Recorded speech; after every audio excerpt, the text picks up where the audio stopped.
இந்த காலத்துல நல்லதை சொல்றவங்களே நாட்டுல கொஞ்சம் பேர் தான்டா. அன்பான வணக்கம்.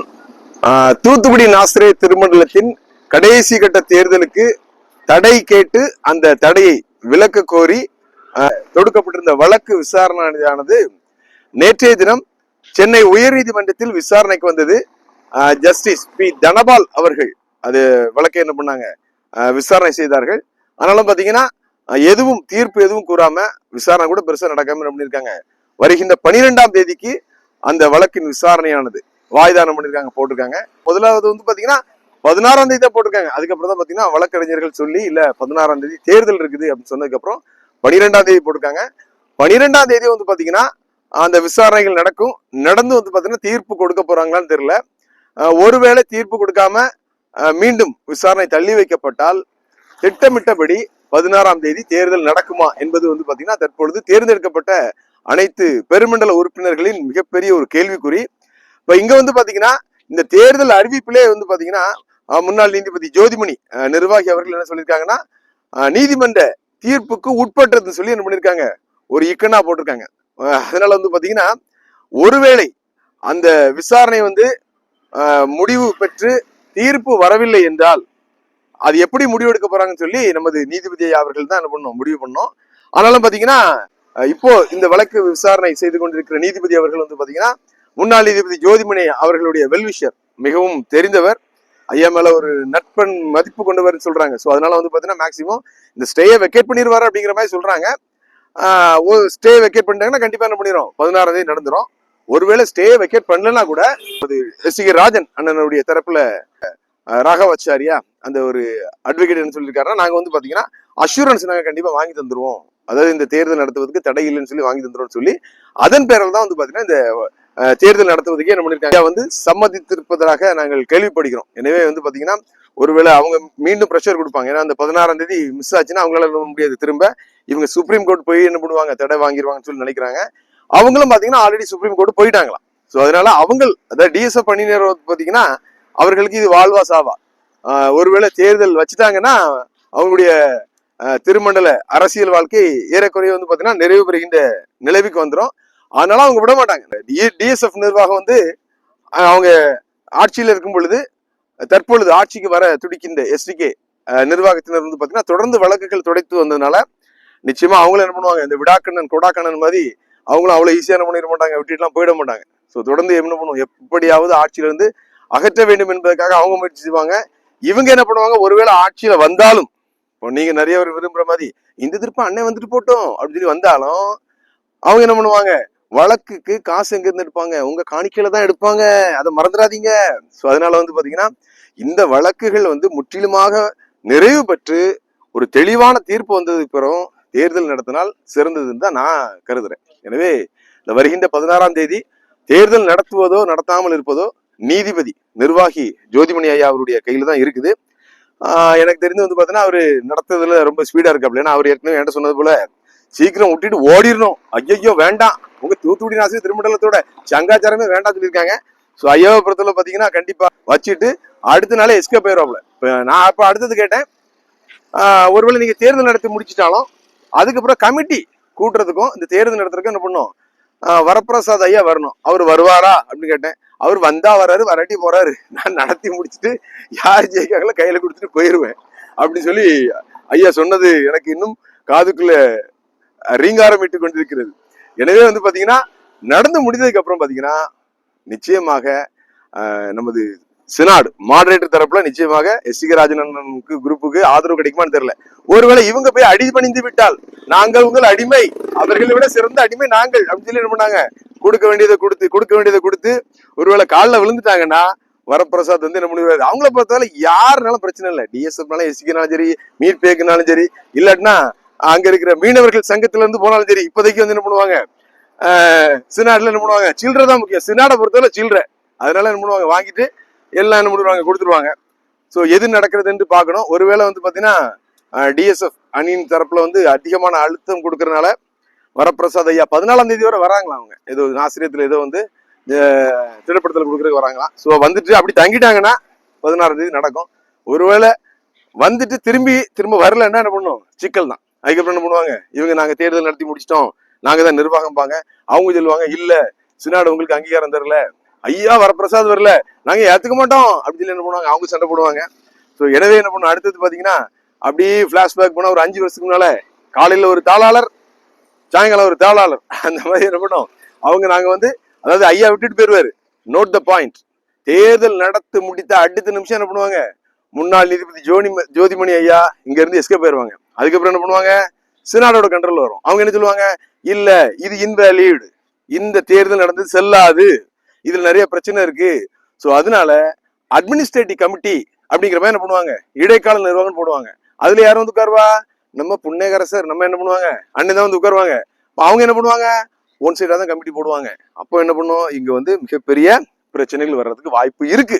ஸோ அதனால வந்து பாத்தீங்கன்னா திருமண்டல பெருமன்ற உறுப்பினர்கள் நீங்கள் என்ன பண்ணும், தயவு செய்து இதையெல்லாம் கருத்தில் கொண்டு ஜெபியுங்கள். வேற என்ன சொல்றது, தேர்தல் நடந்தாலும் அடுத்த கட்டம் வந்து பாத்தீங்கன்னா ஒரு பீஸ்ஃபுல்லாக ஒரு பவர்ஃபுல்லான ஒரு ஆட்சி இங்க தொடருமா அப்படிங்கிறது எனக்கு சந்தேகத்துக்கு இடமான வகையில் தான் இருக்கிறனால தான் நான் இது சொல்றேன். ஸோ நீங்க என்ன தப்பா நினைக்க வேண்டாம். அடுத்தது பாத்தீங்கன்னா முக்கியமான ஒரு இந்த திருமண்டல மீட் பேக்கத்துல யாரா இருக்கலாம், கண்ணு கட்ட தூரம் யானே காணோம். திருமண்டல மீட் பேக்கிறது ஒண்ணு இருக்கா, நான் சென்னையில நின்றுட்டு இருக்கேன், அப்படி ஜாலியான பண்றேன், பீச்சில் சுத்தியில இருக்கிறேன். ஸோ இந்த திருமண்டல மீட் பேக்கத்துல யாரையுமே காணோம். உப்பு காத்து உடம்புல உப்பு உரம்பு ஏறி போய் இருக்குது. அப்போ எனக்கு தூத்துக்குடியில இருந்து கொஞ்சம் தூரம், மணப்பாடுல இருந்து கொஞ்சம் தூரம் வெள்ளாரமலை, எனக்கே இவ்வளவு இருந்தா தூத்துக்குடியில பிறந்து வளர்ந்த உங்களுக்கு எவ்வளவு இருக்க வேண்டும். தூத்துக்குடி அசை திருமணத்தை பிறந்த எல்லாருக்கும். ஸோ இந்த மீட் பேக்க வந்து பாத்தீங்கன்னா தற்போது ஆட்களே காணும். நான் எதுக்காக இதை சொல்றேன் அப்படின்னா, தூத்துக்குடி ஆசிரியர் திருமண்டல மீட்பு இயக்கம் எதற்காக ஆரம்பிக்கப்பட்டதுன்னு சொல்லி உங்களுக்கு நல்லாவே தெரியும். அதாவது டிஎஸ்எஃப் எதுக்காக மட்டும் இல்ல, not only for anti TSF, யார் தவறு செய்தாலும் தட்டி கேட்போம்னு சொல்லி தான் என்ன பண்ணும் நம்ம அதை ஆரம்பித்தோம். அது போல யார் நல்லது செய்தாலும் அவர்களை ஆதரிப்போம்னு சொல்லி தான் ஆரம்பிச்சோம். நிறைய பேர் இன்னைக்கு சொல்றாங்க அது ஆன்டி டிஎஸ்எம் தான் ஆரம்பிச்சது. அப்படி அல்ல. ஆட்சி நிர்வாகத்தில் யார் இருந்தாலும் அவர்களுடைய கடிவாளம் நம்ம கையில் இருக்குன்னு சொல்லி தான் ஆரம்பிச்சோம். ஆனா இது வந்து மறந்துட்டாங்க. பதவி எங்களுக்கு ஒரு பொருட்டலன்னு சொன்னாங்க, கொள்கை தான் முக்கியம்னு சொன்னாங்க, அதையும் மறந்துட்டாங்க. அதனாலதான் இப்ப அமைதியா இருக்காங்க.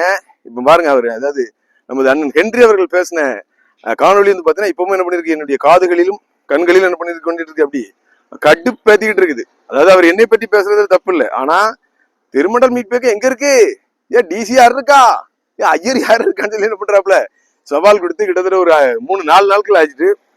ஆனா யாருமே எதிர்வினை ஆற்றவில்லை. அப்ப நீங்க எல்லாம் வந்து பாத்தீங்கன்னா சரண்டர் ஆயிட்டீங்களா அப்படிங்கிறது என்னுடைய கேள்விக்குறி. சோ எந்த காலத்திலும் அதாவது அடிமையின் உடம்பில் ரத்தம் எதற்கு, தினம் அச்சப்பட்ட கோழைக்கு இல்லம் எதற்கு. சோ அது போல பாத்தீங்கன்னா வீரனுக்கு ஒரு நாள் சாவு, கோழைக்கு தினம் சாவு. அதனால ஒரு டீம் வந்து எஸ்டிகே ராஜன் நன்னினர் பிரம்மாண்டமா வந்துட்டாங்க, அவங்கள மீறி எதுவுமே கிடையாது, அப்படிலாம் கிடையாது. ஒரு நாள் இரவில் ஒரு தூதன் வந்து என்ன பண்ணுவாரு, 1,20,000 பேரை சங்காரம் பண்ண கத்தர் நமது கத்தர் வல்லமையுள்ள தேவன். சோ அதனால வந்து பாத்தீங்கன்னா திருமண்டல மீட்பு இயக்கம் வருகின்ற 14ஆம் தேதி கண்டிப்பாக தேர்தல் நடந்தால் எதிர்த்து கேண்டிடேட் போகணும். நான் அதுல இருந்து பின்வாங்கவே மாட்டேன். வாக்கு கொடுத்துட்டோம், அவங்க தான் வாக்கு கொடுத்தாங்க. வாக்கு கொடுத்தவர், வாக்கு மாறாதவர் தேவன் ஒருவர் தான். நம்ம மனுஷன் மண்ணு, அதனால நம்ம மாறதுல ஒண்ணும் இல்லை. அதனால வாக்கு கொடுத்தோம், அதனால வாக்கு மீற மாட்டாலும் தயவு செய்து நினைக்காதீங்க. வாக்கு மாறாதவர் தேவன் தான். அவர் சொல்லியிருக்காரு இங்க என்ன பண்ணோம், ஒரு மாற்றம் வரும்னு சொல்லி, மனிதர்கள் வருவாங்கன்னு சொல்லி. சோ அதனால ஒருவேளை நீங்கள் திருமண்டல மீட்பு இயக்கத்தின் சார்பாக ஆட்களை நிறுத்தவில்லை என்றால் கர்த்தர் யாரையாவது கொண்டு நிச்சயமாக ஒரு மாற்றத்துக்கான மனிதர்களை நிப்பாட்டுவாங்க. எனக்கும் நிறைய பேர் என்ன பண்ணிருக்காங்க, தொடர்பு கொண்டுட்டு இருக்காங்க. நிச்சயமாக முகம் தெரியாத நபர்களாக இருந்தாலும், பெயர் பெரிய அளவில் இல்லாத நபர்களாக இருந்தாலும், நான் ஏற்கனவே சொன்னது போல பாத்தீங்கன்னா ஒரு நோட்டான்னு சொல்லி ஒண்ணு பாத்தீங்கன்னா பொது தேர்தல் இருக்கு. ஆனா இங்க அதுக்கு கூட வாய்ப்பு இல்லை.